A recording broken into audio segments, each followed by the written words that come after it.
नमस्कार भाइयों, हमारे YouTube चैनल पे आपका स्वागत है। और आज हम फंजाई किंगडम यानी कवक जगत के बारे में विशेष चर्चा करेंगे। और पिछले बार आरआरबी ग्रुप डी से हर एक शिफ्ट में लगभग इससे एक क्वेश्चन रहा था, और उम्मीद है कि इस बार एनटीपीसी और आने वाले अग्रिम एग्ज़ाम ग्रुप डी से भी एक क्वेश्चन रहेंगे। तो क्यों ना इस टॉपिक को हम क्लियर कर लें। बहुत छोटी टॉपिक है, बहुत ही छोटी टॉपिक से चलिए स्टार्ट करते हैं। फंजाई किंगडम यानी कवक जगत। Study of fungi, study of fungi यानी कवक के अध्ययन क्या कहलाता है? माइकोलॉजी कहलाता है। और इसे प्लांट भी माना जाता है, यानी पादप भी माना जाता है, क्योंकि इनके अंदर जो है सेल वॉल पाई जाती है, यानी कि कोशिका भित्ति पाई जाती है। और ये जो कोशिका भित्ति है किसकी बनी होती है? काइटिन की बनी होती है। तो देखिए, हम तो इसे पादप मान लिए हैं। पादप जगत में इसे कौन सा समूह में रखा गया? क्वेश्चन पूछ देगा। कवक जगत को पादप जगत जब माना गया था तो इसे कौन सा समूह में रखा गया? तो थैलोफाइटा समूह में रखा गया। थैलाफाइटो समूह में रखा गया। इसके अंदर एक बड़ी बात यह है कि क्लोरोफिल नहीं पाया जाता है। जब क्लोरोफिल नहीं पाया जाएगा तो स्वाभाविक है कि प्रकाश संश्लेषण की क्रिया नहीं होगी इनके अंदर। तो इनको टोटल 3 टाइप्स में बांटा गया है। पहला हो गया पैरासाइटिक, दूसरा हो गया सेप्रोफाइटिक, और तीसरा हो गया सिम्बायोसिस। पैरासाइटिक यानी कि परजीवी। परजीवी का अर्थ होता है कि इनका जो भोजन है दूसरे जीव पर निर्भर होते हैं, दूसरे जीव पर होता है। और मृतोपजीवी जो है यानी कि सेप्रोफाइट्स होते हैं, इनका भोजन मृत पदार्थ से ग्रसित होते हैं, ग्रहण करते हैं। और दूसरा होता है सिम्बायोसिस यानी सहजीवी। ये क्या करते हैं? सहजीवी मतलब ये दूसरे जीव पर भोजन के लिए निर्भर होते हैं। ठीक है, बस इतना ही ये टॉपिक था। चलिए इसको नोट्स करते जाइएगा, कोशिश करेंगे कि हम आपको पीडीएफ भी दे दें। चलिए अब आते हैं एल्गी शैवाल। स्टडी ऑफ एल्गी यानी स्टडी शैवाल का अध्ययन क्या कहलाएगा? फाइकोलॉजी कहलाएगा। फाइकोलॉजी कहलाएगा, स्टडी ऑफ शैवाल। और शैवाल के अंदर क्या होता है? क्लोरोफिल पाया जाता है। जब क्लोरोफिल पाया जाएगा तो फोटोसिंथेसिस की भी क्रिया होगी, स्वाभाविक है। चलिए इसका एग्जांपल ले लेते हैं। सबसे पहला एग्जांपल है रेड एल्गी यानी लाल शैवाल। इसे लाल शैवाल क्यों कहा जाता है? क्योंकि इनका जो लाल रंग है फाइकोकाइनिन के कारण होता है। किसके कारण? क्वेश्चन पूछ देगा लाल शैवाल का रंग लाल क्यों होता है? तो फाइकोकाइनिन के कारण। ठीक है, ऐसे क्या कहा जाता है? दूसरा नाम रोडोफाइट्स कहा जाता है, रोडोफाइट्स भी कहा जाता है। और ये जो है मुख्यतः ताज़ा पानी में पाए जाते हैं। दूसरा हो गया ब्लू ग्रीन शैवाल यानी कि हरित गृह शैवाल। ब्लू ग्रीन शैवाल यानी नील हरित शैवाल। ठीक है, इसे साइनोबैक्टीरियम कहा जाता है। ठीक है, ये मुख्यतः कहाँ पाए जाते हैं? नहर, बांध और झील में पाए जाते हैं। इनका मुख्य कार्य क्या है? नाइट्रोजन फिक्सेशन में सहायक होते हैं, यानी कि नाइट्रोजन स्थिरीकरण में ये सहायक होते हैं। अब नेक्स्ट है ब्राउन एल्गी यानी कि भूरा शैवाल। इससे क्लोरोफाइकी कहा जाता है। क्यों क्लोरोफाइसी इसलिए कहा जाता है? क्योंकि इनमें क्लोरोफिल पाया जाता है। ठीक है, और जब क्लोरोफिल पाया जाएगा तो स्वाभाविक प्रकाश संश्लेषण यानी फोटोसिंथेसिस की भी क्रिया होगी, और ये ताज़ा जल में पाया जाता है। ठीक है, चलिए अब देखिए नेक्स्ट है क्लोरोफाइसी। क्लोरोफाइसी क्या है? इसे ग्रीन एल्गी यानी हरा शैवाल भी कहा जाता है, हरित शैवाल भी कहा जाता है। इनमें क्या होता है? प्रकाश संश्लेषण की क्रिया होती है। अब एक मुख्यतः की बात ध्यान रखिए, प्रकाश संश्लेषण की जब क्रिया होगी तो उनमें क्या होगा? क्लोरोफिल पाया जाएगा। ठीक है, अब देखिए नेक्स्ट है येलो ग्रीन शैवाल यानी कि येलो ग्रीन एल्गी, पीला हरा शैवाल, पीला हरित शैवाल। इसे जेनोफाइसी कहा जाता है। क्यों? क्योंकि ये ताज़ा जल में पाए जाते हैं।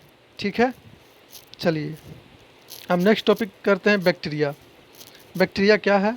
ये जो बैक्टीरिया जीवाणु जो है इसको बोला जाता है जीवाणु, जीवाणु के अंतर्गत आता है। इसकी जो खोज है ल्यूवेनहॉक के द्वारा किया गया था। इनके द्वारा, ल्यूवेनहॉक के द्वारा। मोस्ट इम्पोर्टेंट है क्वेश्चन, बहुत सारे एग्जाम में पूछे हुए हैं कि जीवाणु की खोज किसने की थी, तो ल्यूवेनहॉक ने की थी। ये क्या होता है, ये एक यूनिसेलुलर सूक्ष्म जीव है, यानी कि एक कोषीय जीव है जिसमें केंद्रक विकसित नहीं होता है। और जिसमें केंद्रक विकसित नहीं होता है तो उसे क्या कहा जाता है, प्रोकैरियोटिक ऑर्गेनिज्म, यानी प्रोकैरियोटिक जीव कहा जाता है। देखिए इसका स्ट्रक्चर देखते हैं। देखिए ये जो है, ये पार्ट देख रहे हैं, ये हो गया सेल वॉल हो गया, ठीक है, यानी कि कोशिका भित्ति हो गई। और नीचे में जो ये गाढ़े पदार्थ देख रहे हैं, ये हो गया साइटोप्लाज्म। अब ये देखिए, ये यहाँ पर जो देख रहे हैं, यहाँ पाया जाता है प्लाज्मिक डीएनए, और यहाँ पर जो पाया जाता है बैक्टीरियल डीएनए पाया जाता है। चलिए सबसे पहले करते हैं पिली फ्रेगमेंटेशन, यानी कि पिली फ्रेगलिज्म, ठीक है। ये क्या है, फ्रेगिलियम क्या है, पिली फ्रेगिलियम, ये क्या तंतुनुमा एक संरचना होती है जो क्या बाहर की ओर होती है। देखिए इसमें बाहर की ओर है, देखिए ये बाहर की ओर संरचना है इसका, और ये जीवाणु की गतिशीलता में सहायक होते हैं। यह क्या होता है, मुख्य कोशिका से जुड़ा होता है। अब देखिए सेल वॉल है क्या, यानी कोशिका भित्ति है क्या। ये क्या है, ये जीवाणु की बाहरी परत होती है, और ये पेप्टी, एक मिनट यहाँ पे थोड़ा मिस्टेक हो गया है। ये पेप्टिडोग्लाइकन की बनी होती है, प्रोटीन की बनी होती है। ये केवल जीवाणु में ही पाया जाता है, ठीक है। और जीवाणु में क्या पाए जाते हैं, राइबोसोम पाए जाते हैं। जीवाणु के अंदर विशेष प्रकार का डीएनए भी पाया जाता है, जिसे क्या कहा जाता है, प्लाज्मिक डीएनए कहा जाता है। और ये क्या करता है, स्ट्रेंस, यानी कि एंटीबायोटिक रेसिस्टेंट का बनाने का काम करते हैं। चलिए अब देखिए जीवाणु के आधार पर जीवाणु का वर्गीकरण देखिए किस प्रकार किया गया है। सबसे पहले देखिए जीवाणु का जो आकार होता है रॉड शेप में होता है, जिसे बेसिलस कहा जाता है, बेसिलस बैक्टीरिया कहा जाता है, यानी बेसिलस जीवाणु कहा जाता है। और ये किस प्रकार के बैक्टीरिया हो गई, ई कोलाई बैक्टीरिया हो गई। दूसरी आकार का जो जीवाणु होता है वो हो जाएगा स्फेरिकल शेप होता है, यानी गोली आकार की होती है। इसे इकोकोई बैक्टीरिया, यानी इकोकोई बैक्टीरिया, इकोकोई यहाँ पे ई होगा, इकोकोई बैक्टीरिया जीवाणु टाइप का होता है। इसका एग्जाम्पल क्या हो गया, स्पेक्ट्रोकोकस। चलिए नेक्स्ट है कोमा शेप का। ये किस प्रकार के हैं, वाइब्रियो बैक्टीरिया है। इसका एग्जाम्पल क्या हो गया, वाइब्रिया ई कोलोराई बैक्टीरिया हो गया, ठीक है। नेक्स्ट है स्पाइरल शेप में। स्पाइरल शेप में जो बैक्टीरिया होता है किस प्रकार के बैक्टीरिया है, स्पाइरिला बैक्टीरिया है, और इसे स्पाइरिला वोल्यूटेनियस जीवाणु कहा जाता है, ठीक है। चलिए और आज एक नया टॉपिक फिर ले लेते हैं, वायरस। आज इतना के लिए हम मेरे ख्याल से रहने से, चलिए वायरस को भी ले ही लेते हैं। नेक्स्ट है वायरस, यानी कि विषाणु।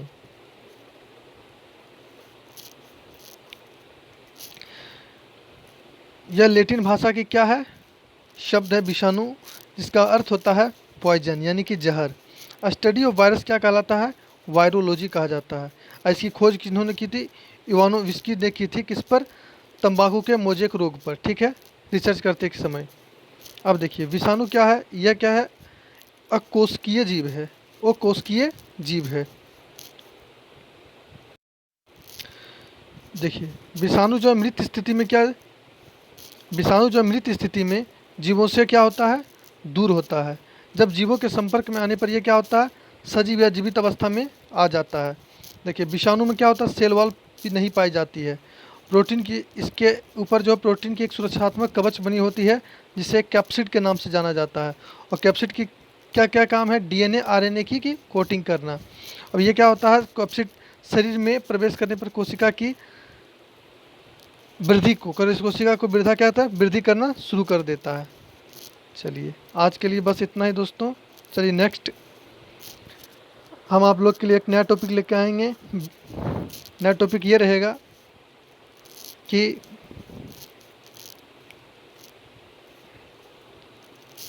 विषाणु, जीवाणु, कवक के द्वारा होने वाले रोग। विशेष रूप से इनकी चर्चा करेंगे हम नेक्स्ट टॉपिक में। आज के लिए बस इतना ही। धन्यवाद।